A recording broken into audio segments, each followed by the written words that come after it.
Realmente não eram precisos 15 dias de comissão de audições no Parlamento para chegar à conclusão que a constituição desta comissão de inquérito foi precipitada e inútil. Aliás, a própria discussão em si é bizantina, porque seremos seguramente o primeiro país do mundo que discute em público, no Parlamento e nos jornais, se existe ou não existe liberdade de imprensa. Nos países em que de facto não existe liberdade de imprensa, também não existe essa discussão, porque a liberdade é isso mesmo, é a capacidade de poder discutir qualquer coisa. Se nós estamos a discutir se há ou não há liberdade, à partida parece que é porque há liberdade. Pelo menos a mim parece-me isso óbvio.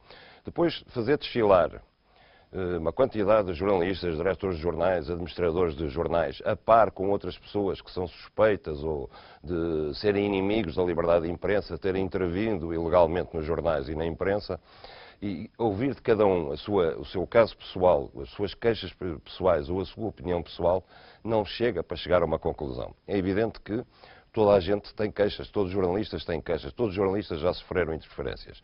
Quem não sofreu é porque nunca fez um jornalismo que incomodasse ninguém.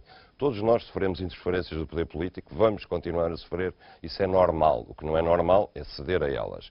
Aliás, os critérios variam, por exemplo, enquanto o diretor do Expresso se queixou de um telefonema de 1h30 do Primeiro-Ministro, diretamente tentando interferir para que não saíssem as notícias sobre a sua licenciatura, já o ex-diretor do Público queixou-se que nem sequer era o Primeiro-Ministro que telefonava, mandava telefonar por ele.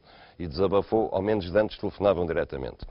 Eu considero, pessoalmente, não acho tão grave que os ministros telefonem ou não telefonem. Acho que estão no seu direito, podem tentar influenciar uma notícia, dar informações que o jornalista não tenha, podem tentar dizer, olha, que isso não é bem assim, é assado. Isso não é grave. Mais grave, para mim, é quando eles telefonam para os administradores dos órgãos de informação e mandam o recado para ele mandar para o jornalista. Isso aí é que é pior, porque é o patrão diretamente que transmite a ameaça que vem de cima. É que o Primeiro-Ministro não me pode despedir, mas o meu patrão pode-me despedir. E aí é que eu me sinto ameaçado. Mas falando mais genericamente na situação em Portugal, eu acho que nós não vivemos ameaças concretas à liberdade de imprensa. Não vivemos. O que nós vivemos é uma ameaça que existe, que tem que ver com o poder económico. É muito caro fazer informação hoje em dia, e só pode fazer a informação quem tem muito dinheiro para investir nisso.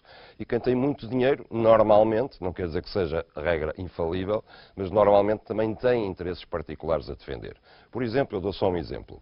Na comissão de inquérito, o diretor do Jornal Sol, o arquiteto José António Saraiva, declarou que o BCP, que era um dos principais acionistas fundadores do Jornal Sol, tinha fechado a torneira dos dinheiros ao jornal.